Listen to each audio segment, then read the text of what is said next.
Two mega powers meeting here tonight. The mega powers, brother. The mega, yeah, the mega, yeah, the mega powers, yeah.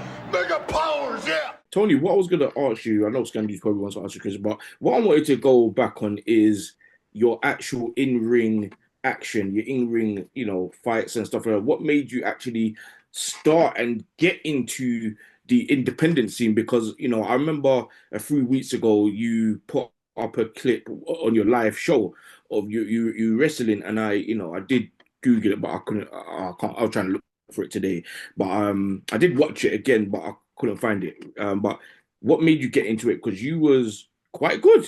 And as you said, you're 57 years old, and you're making a comeback, and you want to, obviously you're doing it in honor of your children, and you probably got grandchildren now, because I've seen your pictures. I do. I've grandchildren, yes. And I know that they want to see Pop do his thing. Yes. So I'm coming up with those guys in New York, in Long Island, the HWA, the Hardcore Wrestling Alliance, Paul Luria, Mike Norman, Kevin Flynn, Craig Boscia, Showtime Boscia, Robert Franklin, and of course Mikey Whipwreck from ECW. I came up with those guys, and they basically say, yo, and this is the truth, they were all white guys. They had no black talent. And they, yo, man, listen, we need a black guy. They straight out told me, we need a black guy, but we don't need any black guy. We need you.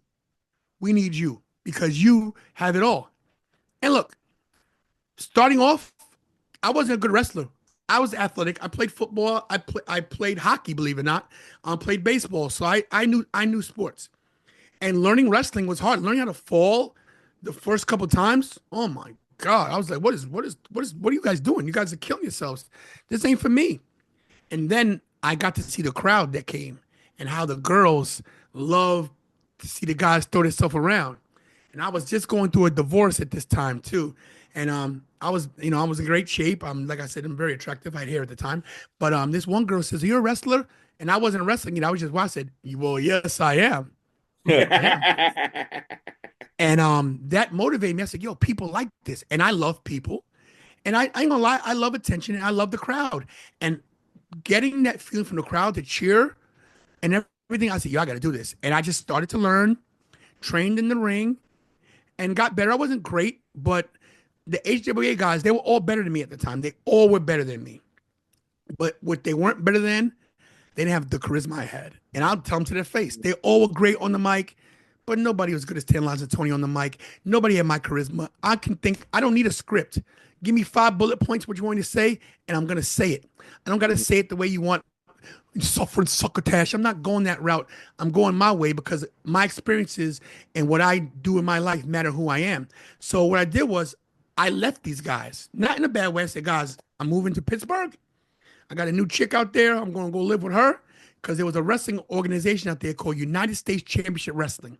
And they were out of Pittsburgh, the Cannonsburg suburbia area. And I went to one of their matches, and they were okay. And I watched every guy wrestle. I said, from New York. I went to the promoter. I said, hey, listen, my name's Tantalizing Tony. Let's cut to the chase. You got no people of color here. You've got nobody with any charisma. So when is my match? When you booking me? I said, I could bump anywhere in the ring, bro. I could bump whatever you need to do. I said, I got no problem putting anybody over. Who's your main guy? Put him over. Give me a workout match. If you don't like it, I'll walk away. If you like it, you're going to pay me. I want my envelope every night, bro. I want my money. He said, who the hell are you? I said, put me in the ring and I'll show you. I went in the ring with Timberlands on, Timberlands and jeans, with a dude. He was, his name was Iron Warrior. Big guy. He looked like the Ultimate Warrior, built just like him. Couldn't wrestle worth of crap. But because he was 6'3", and because he had the bands tied around his arm, he looked the part, right? He goes, hey, kid. Now, I'm 27 at the time. 26, 27. He goes, hey, kid. I'm older than him. He's 24. He's like, we're going to do X, Y, Z. It's okay. Whatever you want to do. I said, but here's some of the things I'm going to call in the ring. Can you take them? Oh, I could do whatever. So he calls the match. He throws me around. I make him look like a god. He shoulder blocks me. I take a bump over the top rope, no hands, get back in the ring. He clotheslines me. I do an inside out bump. I take it. And the promoter's eyes are like this because I know how to work a match and make the guy look believable. So now I'm like taking the bumps. I'm like, okay, yo, side headlock, drop down, take over, duck the clothesline, duck the elbow, leapfrog, drop kick. He's like, what? So I call it out loud because only me, him, and the promoter. I'm like, side headlock, shoulder block, drop down, step over, duck the clothesline, duck the elbow, leapfrog, drop kick. He's like, who does what? I look to the promoter, Sal Conti. I'm like, Sal, for real? He goes, yo, you booked this weekend on the show. Boom. 3 months later, I'm the United States Championship Wrestling Light Heavyweight Champion. That quick on TV every weekend. Because I don't play that, bro. And I wasn't the best wrestler, but I knew the psychology. And what I didn't know, I didn't call. I called the stuff I was comfortable with. I called the stuff that I knew I could do great. And listen, bumping is easy. If someone calls a clothesline, you fall down. If someone calls a body slam when they throw you, you act it out. It ain't rocket science. It's simple. You sell to the crowd to get the crowd engaged. And if you act like you don't know what you're doing, they ain't gonna sign you. They're not gonna look at you. But if you know how to fake the funk and you know how to play the game, it's all about the game and how you play it, right? I let that guy know I'm the best wrestler you ever seen. Was I? No. But he thought I was. And I accentuated my strength and hid my weaknesses. I don't show my weaknesses. I don't show them. Nobody knows what they are. Because I won't do it. If someone calls a power bomb, I take it. I know on the way up, on the way down, boom, get those hands behind you real quick. Don't put them there running. Look at people now. They put their hands up right away. You gotta wait. You got this thing you gotta do. I could take a power. The only thing I won't take is a power driver. I took one in my life. God broke my collarbone. It's a match. It's a move I won't take, and I had to learn the hard way. Can't take a power driver from everybody. So somebody calls it a match. I'm like, nope. They try to put it on me. I forcibly will not take it. I forcibly in the ring will not. I'm strong enough. I don't care if you're 300 pounds. You throw your body to the ground and hold onto the ropes, they can't get you off. I ain't taking no power driver. If Triple H, they said, hey, we'll sign you, but you got to take a power driver, I ain't taking it. Even if Kevin Owens did it in a story. I don't care who did it. If they told me you could get the main event of WrestleMania to take a power driver, wait. I'll do it then. Yeah, but other than that, I'll do it then. No, but you got to be comfortable in your own skin because you got to walk out of here tomorrow. Yeah. You know? So I just love wrestling and always knew I could be good at it. My main, I never wanted to go to WrestleMania and be the IC champion. I knew that wasn't for me. I wanted to get my foot in the door to get backstage. I want to be able to be a road producer or a producer where I can produce a match. You know, I've got wins over Virgil. I have wins over former IC champion Marty Jannetty. I've wrestled Bruce Hart. I've wrestled people. You know, I've wrestled Christian York. I've been in the ring with people, you know, that actually can wrestle. How many people can say they beat Marty Jannetty? I can. And this is Marty Jannetty before he, you know, went crazy.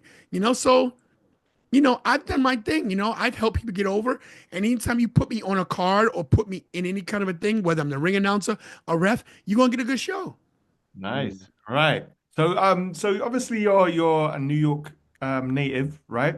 And we've talked Brooklyn, about baby, Brooklyn. yeah. So we talk about inclusivity and things that are positive about the wrestling game right now. Obviously myself and Sire, we come from the hip hop scene. You know, we study people like Westside Gun, who now has his own promotion. You know, I mean, how does seeing things like that make you feel? Listen, anytime where you have anybody that has started from nothing and worked their way into this business is very tribal and very protective of their spots. So when you're a person of color or a woman or someone that's not got that in, I don't want to say entitlement, but listen, in wrestling there's a good old boys network where they still try to keep certain people out. It's what it is. We see it every day. When you see people like, you know, any organization that comes from the bottom, that comes from an ethnic background, that comes from poverty, that has done something for themselves, God bless them. I love people like the Jabba Tears podcast that's, you know, African American. I love the culture that, you know, you see people like Muscle Man Malcolm. He's a content creator. He's out there. You know, you see people who are for the culture. And I ain't gonna lie, man, I'm not pro, yes, fight the power, Black Panthers. I'm not, I'm here for everybody. I think everybody that puts their foot in the door should get a shot if you're willing to take your hits. But when I see people from the bottom and these little organizations get bigger and bigger, there's a place in Jersey called Pro Wrestling R, Black-owned company that is doing some good stuff. We have a strike against us for our skin color. And I'm not trying to say, oh my God, please give us our reparations and please give us our money. Slavery has put us back a long ways with the aspect that it still affects us to this day because there are people with the same mentality that want to hold us back because our skin is a different color. And what makes me so mad about racism and not being included in things is that, guys, people, oh my God, we don't like you because you're black. Well, just for the record, when you're a white person, nothing, please, it's not racist, but when you're white and you're in that position where you want to be, when you're privileged and you have it all, guess what? You have lack of color. Okay? That is an absence of color. We have color because it's an extra added thing to us. Like, you're black.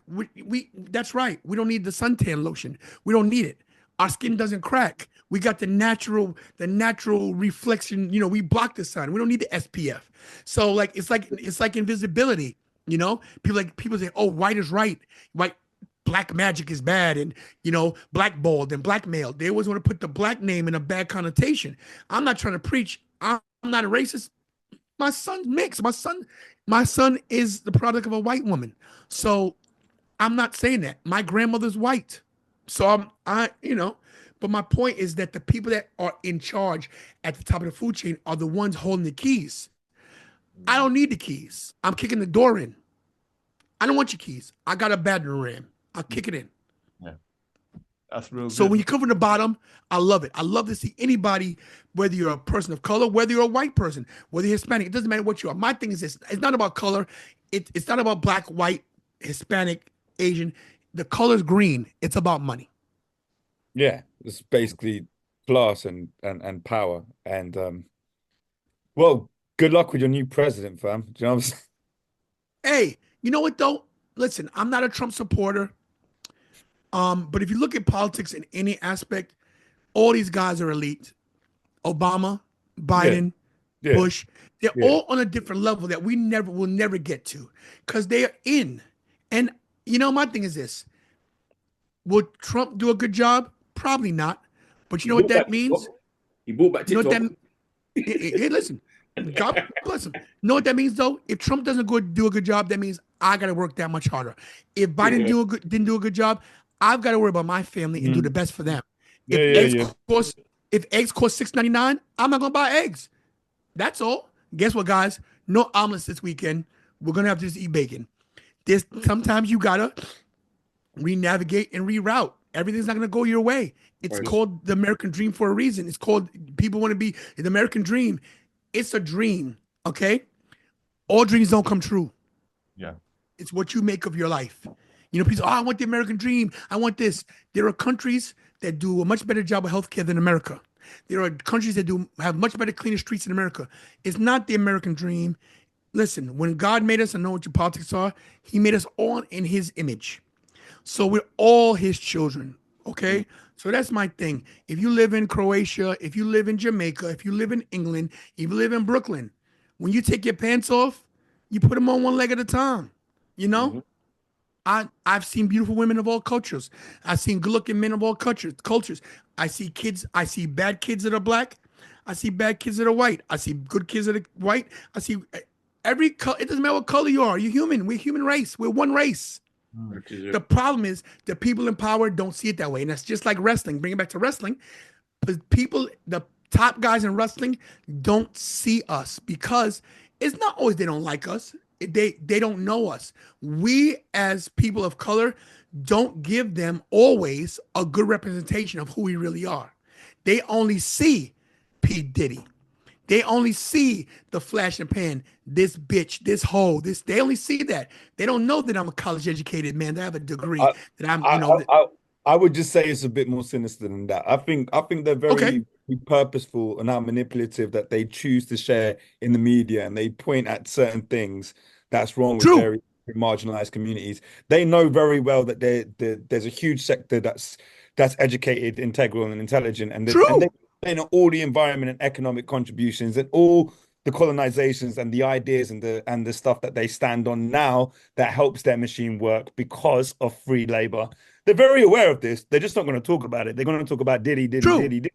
When half of the people in Wall Street and everyone in these business organizations were probably doing the same fucking thing. They celebrated Wolf of Wall Street and they were sex trafficking all the time there, but this guy's a hero. You know what I mean? And Diddy's not a hero. Fuck Diddy. You know what I mean? It doesn't. Yeah. It doesn't. It doesn't. It doesn't fit the narrative for what they want, of course, and of course they're not gonna broadcast it. And you're not wrong. But my point is that not every person who's white at the top is a racist. Not everyone is. No. Sometimes, and I know this from dealing with people. Okay, I grew up in New York, but for 1 year I lived in Rhode Island. I went to an all-white school. I was the only black person in my school at 11 years old. And when I walked in that building with my afro, this is 1979, I was 11. My afro's this big. I'm like Michael Jackson. Oh, baby, give me one more chance. That kind of afro, right? I walk in and they're like, in their eyes, the teachers, the kids, they're like, what the hell? Because, they had never seen a black person up close other than TV. So now people got their predetermined, judgment on me because this is what they hear. So now I'm sitting there in class and the teacher's like, they call me Anthony at the time. Now, Anthony, do you know where Mesopotamia is? I'm like, man, ain't no Mesopotamia no more. What are you talking about? Mesopotamia was back in Alexandria times. Listen, right now that's a different country. I'm like, why don't you ask us about what we know now? Like, where is, the capital of North Dakota, Bismarck, whatever the case is. Like, they already got predetermined things to you because that's what they would like. So now people are like, wait a minute, this guy's smart. And now the white guys that didn't want to talk to me, hey man, want to come over? Want to have peanut butter and jelly? And and they would talk to me like, yo, wait, so you don't know this person? You don't know Michael Jackson? You don't know this guy? No, I'm living in the hood. No, I don't know them. And they realize I'm just like them, And then the girls, the white girls in the class, they never touched this soft, I ain't got it now, but the soft afro hair, like, oh my God, it's so soft like cotton. Next thing you know, they're like, wow, this guy's so cool. And people don't realize that when you don't interact with someone of a different color, you don't know. I thought all white people were racist. I didn't know these people were cool. These are the nicest people that worked to me. It was the best. I couldn't believe it. I was going to say, this is why, in my opinion, I know it's controversial and a lot of people are against it, but that's why private schools should be illegal. It's why we can integrate society as children from people from all different backgrounds. It's the government's fault they haven't got the education system sorted.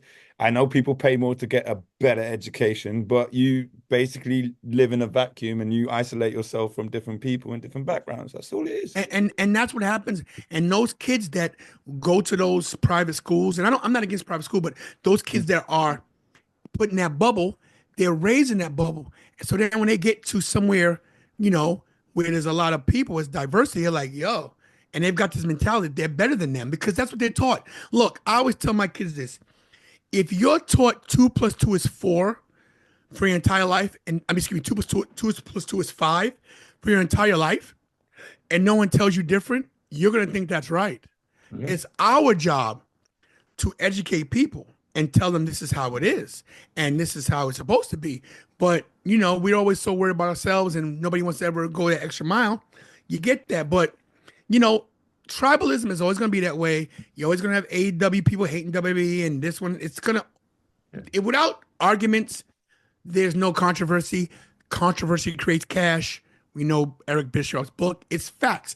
You always, in the movie Wicked, the wizard says, yeah, we need a common enemy, somebody to rally against. You need that. You always need a bad guy, because if you don't have a bad guy, there's no good guy to save the day, That's what's up, man. So before, I know we're going to get to it feels like a podcast long storyline, but we are going to get to your highlights of what you've seen. But there is one question I do want to squeeze in before we get there.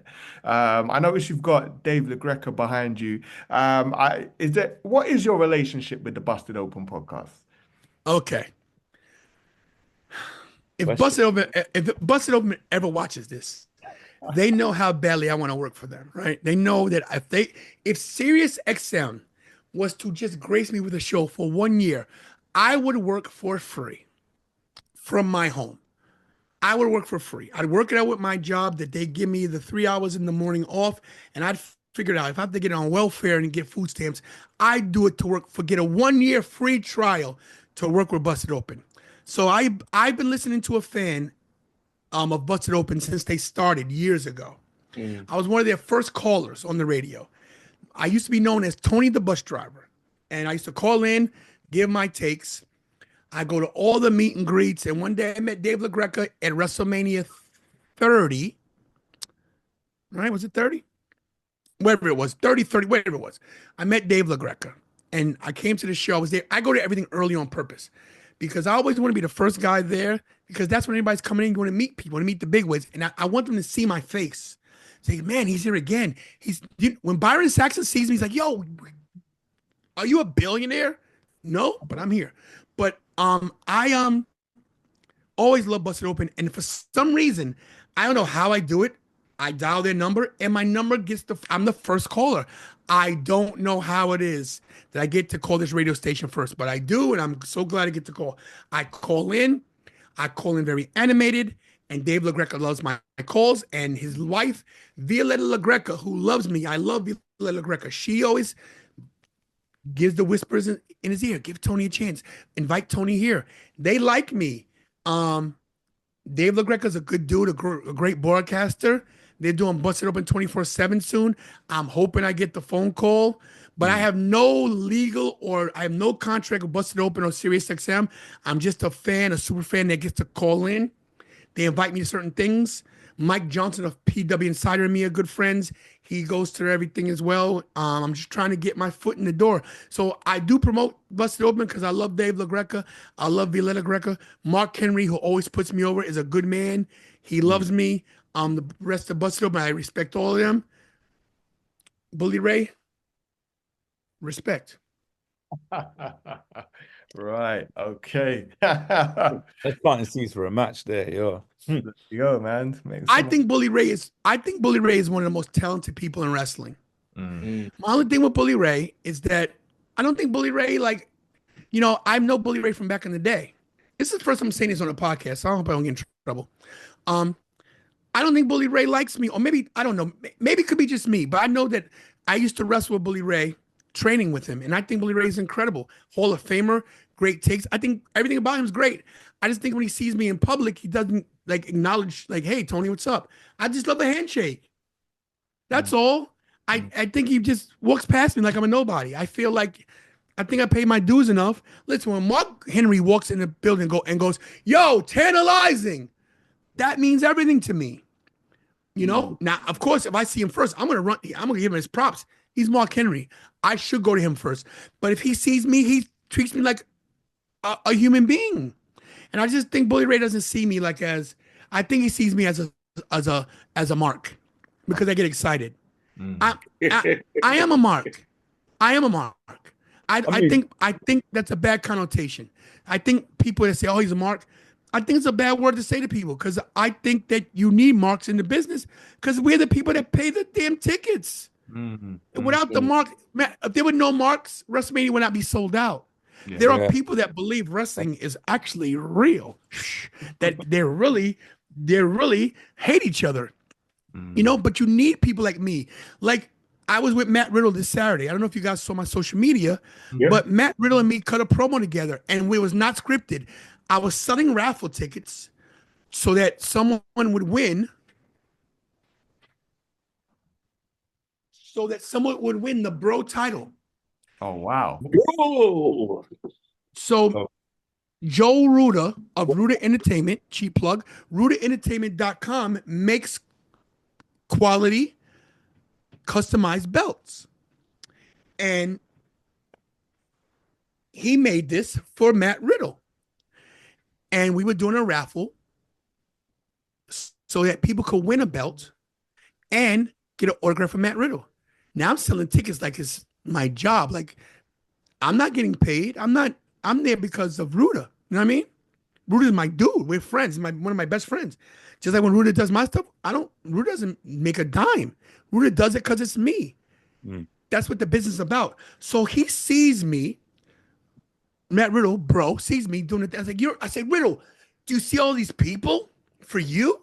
They're buying lottery tickets. He cuts a promo and he goes, yeah, man. He's like, I'm like, yo, they're having a bromance. He's like, yeah, the broosity. He goes, bro, you went too far. I'm sorry, man. Yeah, but that was tantalizing. And if you see my freaking face when he says my name, I pop because that's what it's about. Matt Riddle, former United States, former WWE Tag Team Champion, former UFC, former everything, put me over.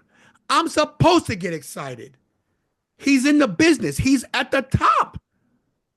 Yeah, I mean, I think, well, this day and age, it's like, they've made it uncool for men, I think, especially to be vulnerable and excited and pay people their dues and be a kid again. So, like, if we show that kind of excitement and we're not jaded, then that all of a sudden makes us a bit less masculine. And I think I can understand why professional wrestlers can become jaded. They might be oversensitized to excitable wrestling fans. Some wrestling fans are annoying as fuck. Yes, so I get it. But I mean, of course, Mark probably maybe practices something different. He maybe takes everyone for face value, and maybe people ain't on that journey where they can see somebody else and be like, you know what, I'm gonna take him presently as what it is today, and not just be like, oh, he's a fucking Mark. Let me get in my trailer so I can. I mean, fuck you. But here's my thing. Here's my problem with that. Yo, everybody started at the same spot, just like podcasters. You were not always who you are now. No. There are people, these guys that are in WWE. Listen, I've rubbed elbows with Jacob Fatu. Jacob Fatu is an incredible talent. Jacob Fatu does not change who he is. Acknowledge Jacob Fatu. Oh, we acknowledge Jacob. We are big fans of Jacob Fatu is my dude. He's my You see guy, my bro. show? I've interviewed him many a times. Let me tell you what Jacob Fatu told me at a wrestling event called Wrestling Is Now by the Maximo Brothers, by SAT. He did a match there, right? And I said, yo, Jake, I didn't know him at the time. I said, yo, can I get a quick interview? Yeah, bro, of course, man. He's, yo, bro, he goes, can you cut a promo? I said, of course. Yo, cut a promo with me. He goes, bro, don't come in with no bull. Don't come in with no bull crap. You better come correct. I'm like, you better come correct with me. This is Jacob Fatu. The guy could squash me like a grape. Yo, he goes like this. He goes, I love you, Tony. Nah. Right. Yes. I said, he goes, oh, it's like that? I'm like, let's go, bro. So we go back and forth. And he's like, he goes to the Maximo Brothers. He goes, why is this guy not my manager here? Why is this guy not my mouthpiece? He goes, why are you not in WWE? Why are you not famous? I'm like, for someone like that, who is MLW. And the door's closed for you. That's why. Trust me. Yeah. Go for it. MLW champion, longest reigning MLW champion, 800 some odd days, all over the country. He comes from the most prestigious wrestling family in the business. He comes from the real royalty of business, the NOIE family, the Fatus. The guy tells me, you're one of the best promo cutters I've ever seen in my life. He goes, this was his exact words. I would love for you to get face to face with Punk. Wow. Yeah. Bro, I cried. I cried. Because that means someone who is in this business, that has paid his dues, that is established, thinks I'm good enough. Byron Saxton says, yo, you're great. You, man. He acknowledges you. Acknowledge, bro. Alpha Jr. acknowledge me. Lance Anoa'i. All people, freaking Dave LaGreca. People, they tell me I'm so good at what I do. Keep pushing, Tony. Keep pushing. This is why I don't quit. Because I know one day you guys are gonna see me on the panel show. I'm like, yo, I gotta bring the Mega Powers on. I gotta bring my guys on. Because when I make it, and I think that's what people are afraid of. Because when I make it, I'm bringing everybody with me.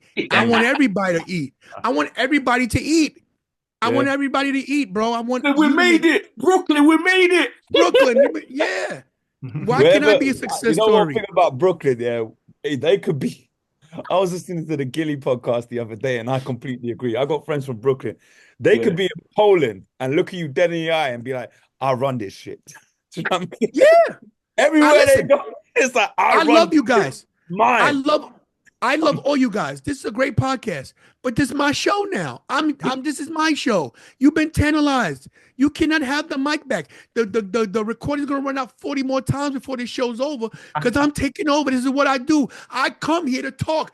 Tantalizing talk. I talk all day. It's what I do. No one can come up. No one can confront me because I slay you. I lay it down. I'm tantalizing. I'm not lying. I don't quit. I'm never crying. It's what I do. It's what I'm about. Scream and shout. It's what I'm here for, guys. Come on, baby. Wow, man, that's incredible, man. So you're also known as the belt collector now. So this is a two-part question.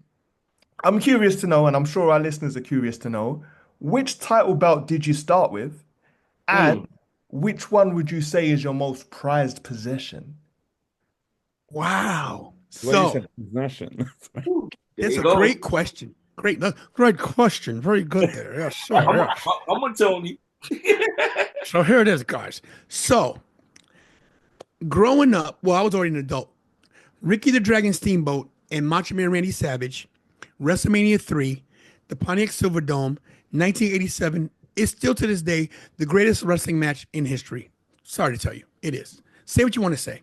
False finishes, great storytelling. The story before the larynx, I can't breathe. The whole thing with Macho, Elizabeth, George Animal Steel. You can't tell a better story. So I was born then, but I was a baby. But years later, I had to watch on videotape. And that's still always loved them. If you want to become a professional wrestler, that's the match. That's the match you watch because it has athleticism, it has story, it has high flying, has mat wrestling, has power, strength, agility, has everything. Everybody did their jobs. The referee, George the Animal Steel, Elizabeth, Macho Man, Randy Savage. But you know who did their job the most? The crowd. The crowd was into that. So the IC title is, to me, the workhorse championship. It's the most important championship on the planet. And I see it behind you. Well, which He's got a few. Not just yeah. So I got a few IC titles. So this one is very special to me because there used to be a store called WWF New York. It used to be located in Times Square. Yeah. The Hard Rock Cafe is now there. Yes, sir. This is a place you could go to watch pay-per-views, where you could eat, it was buffet, and wrestlers would show up. Yes, sir. They used to sell, this is before WWE Shop, they would sell title belts. They had the Winged Eagle, they had the IC title, and then the tag team titles. They only sold 4 titles. They didn't even have the women's title. So this is 1999? 1999. I was working at a place called Denny's. I was managing Denny's restaurant. And I really did not have a lot of money back then. Now, I'm the guy I'm going to tell you a story I never told it live. I was the guy that deposits the money on the weekends. I would deposit the money on Friday and then get the bank statement and give it in on Monday. Oh, shit. So I had the money on me on Friday, right, to deposit the money. And I didn't have money. I was like, yo, I need that IC title. I said, now I know I got money in the bank. I know I get paid. If I can, this is embezzlement. I know if I can just put this money back, I'll get it back, right? I got to do it. So now, this title was $900 at the time. $900. Yeah. So this was on the shelf. They had one left. I think they sold maybe 5. This is made from, as you can see, this is a WWF. Yeah. You can't even get it no more because it just says WW now. Right. If you get a WF, it's somebody that custom made it and it's not a real one. But I can prove that this is from the store. And you had it since 1999. I just love the fact that you fucked over Denny's. That's great. Yeah. Look at how beat up this thing is. Right? It's beat to hell, right? Look at this how it's just beat, right? But the most important thing is I never got to So I never got Macho Man Randy Savage to sign it. But my other favorite is Ricky. Bret Hart. Bret Hart. Oh, So I got him to sign it. And of course, my idol, Ricky the Dragon Steamboat. Wow. So that's a beautiful title. Yeah. this is the Oh. first title I ever got. And I've had it over 20, I've had it for 25 years now. I love it. I used to carry it with me when I go to WrestleManias, and it got beat to crap. So I got another one to carry as well. So I wouldn't beat this one up. Yes. This is the workhorse title. This is the title that if I wrestled in WWE, I could get, because I'm never gonna get the world title because I'm not 6'3". But if you worked hard, it didn't matter how big you were to get the IC title. Shawn Michaels, Marty Jannetty, Mr. Perfect, there's guys that worked. Owen Hart. This is the workhorse title. So I always loved this. So this was the first title I ever got. And once I got one, I was like, I have a shelf. Yes. I need another title. So of course, number 2 is the Winged Eagle. So I had to get a Winged Eagle. But you know what? Tony, before you go into the Winged Eagle, there's one title that I'm looking at right now, right? And I think they should bring it back. And it's the European title. I knew it. I would love for them to bring that back. Like, you know what I mean? They had stupid titles like the 24/7 title and this new stupid speed title, but that title, oh gosh, That's a Pete Dunne title right there. That's a title. Yeah. Right yeah, there. yeah. I can see Pete Dunne winning that. So wasn't Mark Henry European champion? Yes. Yeah. So who signed this? Look at that, man. Somebody's And this is getting their wigs there. this is the original Redback. This is not the scratch logo. That's dope. That's dope. Man. So, and I agree, they should bring this back. Yeah. So the titles I have mean something to me. There's a few I'm not in love with. I never loved the Oval Intercontinental. Not a fan of that. Not a fan of the new one, but I'm getting it. I think the NXT title is beautiful. The NXT North American title is incredible. Yeah. Love it. Love the size. But that might be not to cut you off, that might be the prettiest title they got in WWE, the North American title. I agree. It's old school. Yes. NWA. Right. The way it's shaped and the thickness of the belt of the leather. It's like New Japan sort of thing. Exactly, like New Japan. Exactly. Okay. Exactly. So yeah, there's so many titles that I have where used to shelf, it's crazy. I mean, I know you see like the butterfly title, that's one made by Ruta. He put Kira's name on it. So Kira has like a Divas title with her name. My guy Ruta is incredible. If you ever need a belt, hit me up. But yeah, I'm a belt collector, man. I want a big enough house. So I think I have like 45 titles right now. Wow. I want to get every tag team title. I want to have every title known to man. Every WWE title, and then I'll get to the AEW ones, and then New Japan, all that stuff. But I want to have every WWE title ever made. So I'll get them eventually. That's wild. Oh my goodness, man, that's crazy. Now, all right, let's get to the portion of let's get into the meat and potatoes, man. Your WWE, WWF Federation lifer. You've been to, let's say you've been to all 40 WrestleManias. If you count the nights twos, that's probably like 50 manias you've been to. That's well, I guess excluding the pandemic mania. Did you go to? I bet you was there. I bet he was at the pandemic, maybe. I tried. They taped it two weeks early. I was knocking on the door. I was like, let me in. So yeah. But yeah. So what would you say is your personal highlights? I mean, you mentioned Savage and Steamboat, but are there any other ones that stand out to you, maybe in the different eras as well? So many Mania moments that was so good. And here comes Big Bucks Bobby. Yes, he's going to put the belts back on the shelf. My own personal Paul Heyman. Thank you, sir. Sorry, this is what he does, man. My guy, I got my guy. I send him out the back. He needs a pay raise. He needs a pay raise. He needs a pay raise, Bobby. They still need a pay raise. He agrees. Like, yeah, I do. So I don't know how this is going to sound. Well, okay, so this is the thing. I don't think that wrestling matches make for the moments. I think the moments are what it does for you in aspects of what kind of experience you had. So if we go match wise, look, there's nothing better to me story wise as Hogan Warrior WrestleMania 6, Hogan Rock WrestleMania 18, Stone Cold Rock WrestleMania 19, Undertaker Shawn Michaels 25 and 26. I was waiting for that one, yeah. That 25 match when Shawn came down in the white thing, man. Oh my God. There's so many moments I can't pinpoint, but I can tell you this. In a Mania that wasn't so great, WrestleMania 38, that's Stone Cold versus Kevin Owens, right?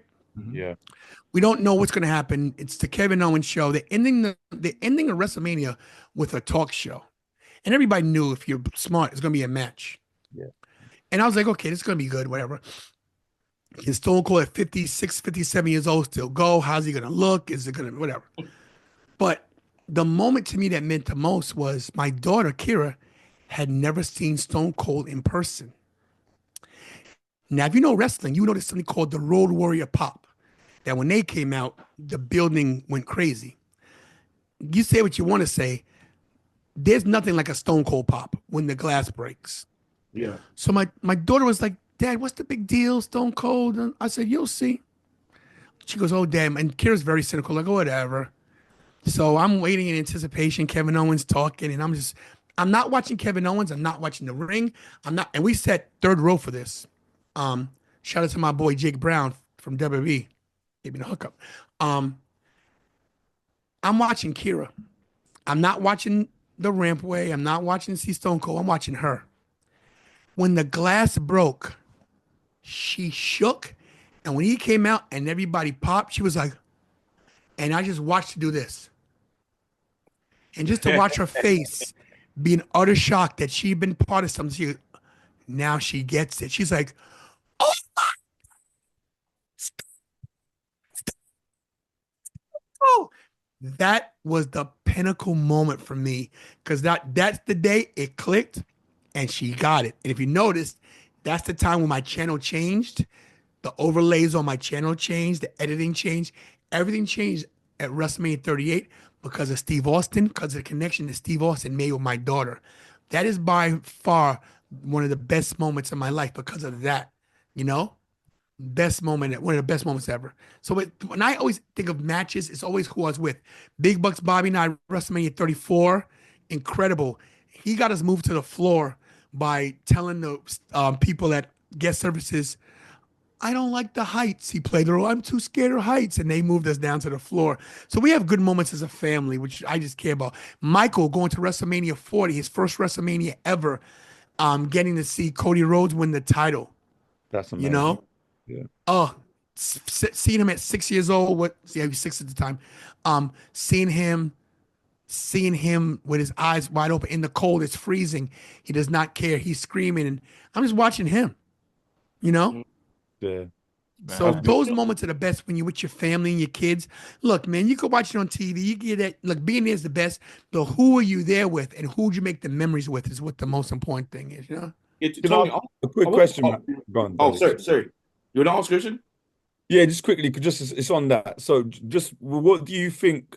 Because we're suffering a little bit here. We haven't had the first test yet. The Royal Rumble will be the first time in a long, long time. I think a decade since I've been like going to these things where they have stopped live viewings in pubs and restaurants. So, like, you know, there is an absence of spots where we can come together, watch wrestling in a pub, drink till we have to drink till 4 in the morning because we're in the UK.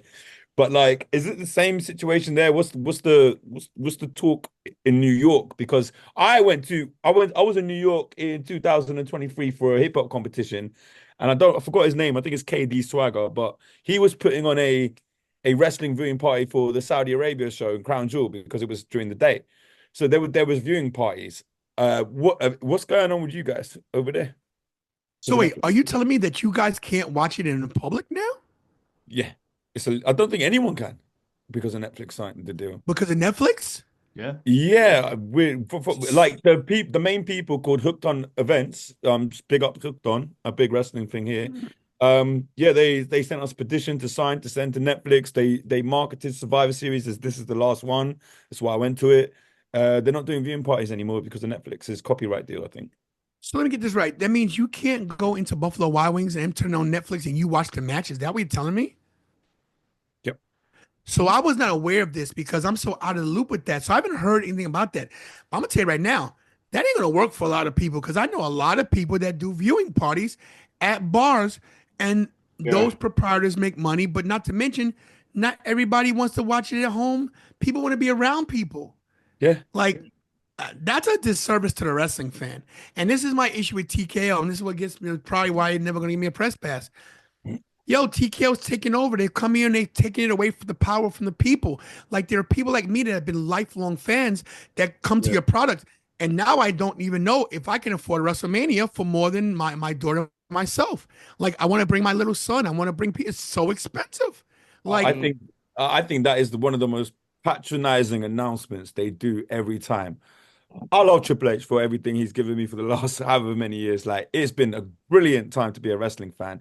But the fact that you come out and you tell us brokies out here that this is the highest gate we've ever done in every arena, it just and then not even that the crowd cheer. I'm just like, what the fuck is going on? Mm. yeah, Tony, I want to ask you a question because I know yeah. we've got a short minute left. But what do you think about the state of wrestling nowadays, especially when you got the Anwari family just totally dominating? Because obviously I'm a Heart Foundation fan, and I thought that maybe there would have been more Heart Foundation family members coming in. You know what I mean? But what do you think about the state of like the Anwari family and even Omaga's son Zilla? Because I would love to see Zilla Fatu in WWE. So what do you think about like the families of wrestling? So here's the thing, man. People say, "Oh man, there's so much nepotism. This it's not fair." So here's the thing. Number one, if you want to have a wrestling dynasty, have some more kids and get them into business. That's number one. Okay, you can't you can't be mad at the NYE family and the Fatus and or the Hearts or whoever else, the Von Erichs, whoever you want to mention, that the Rhodes. You can't get mad at these people because their families in the business. It's like, okay, I'm the Tantalizing Tag Team Wrestling Podcast. When I go the way of the dodo, I plan to pass this on to Kira, Michael, and Bobby.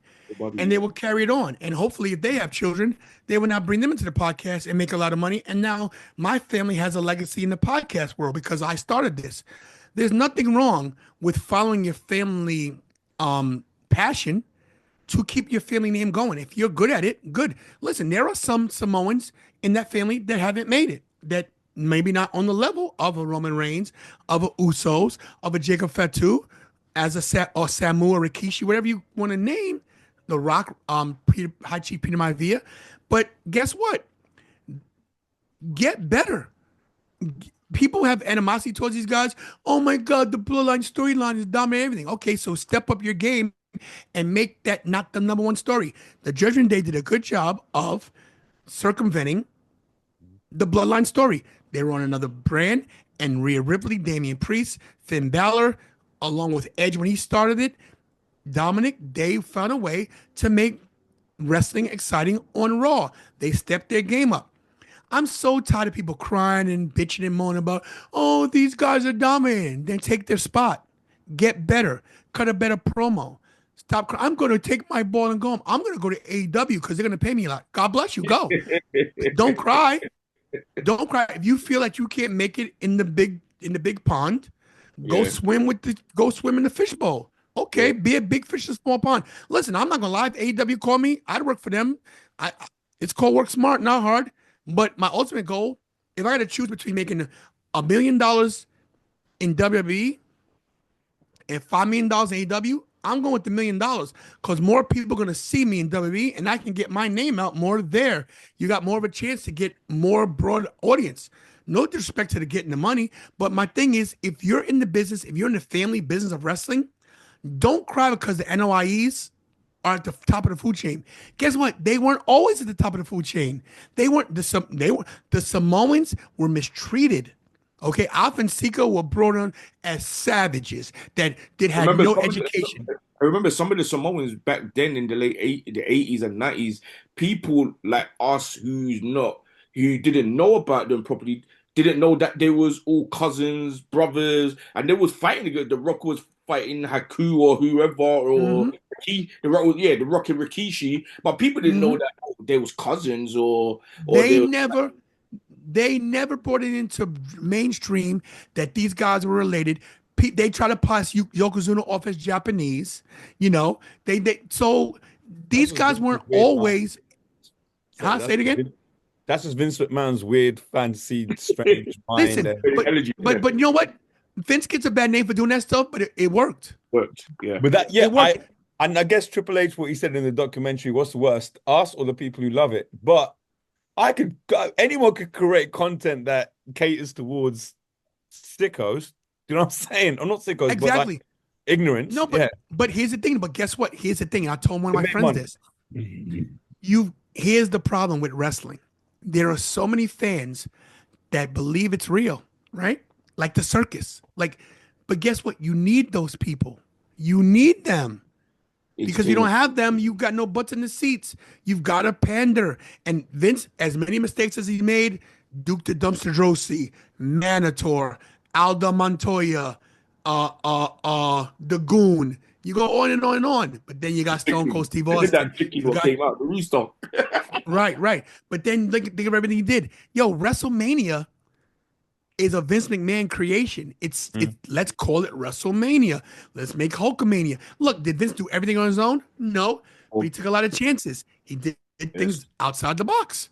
You know.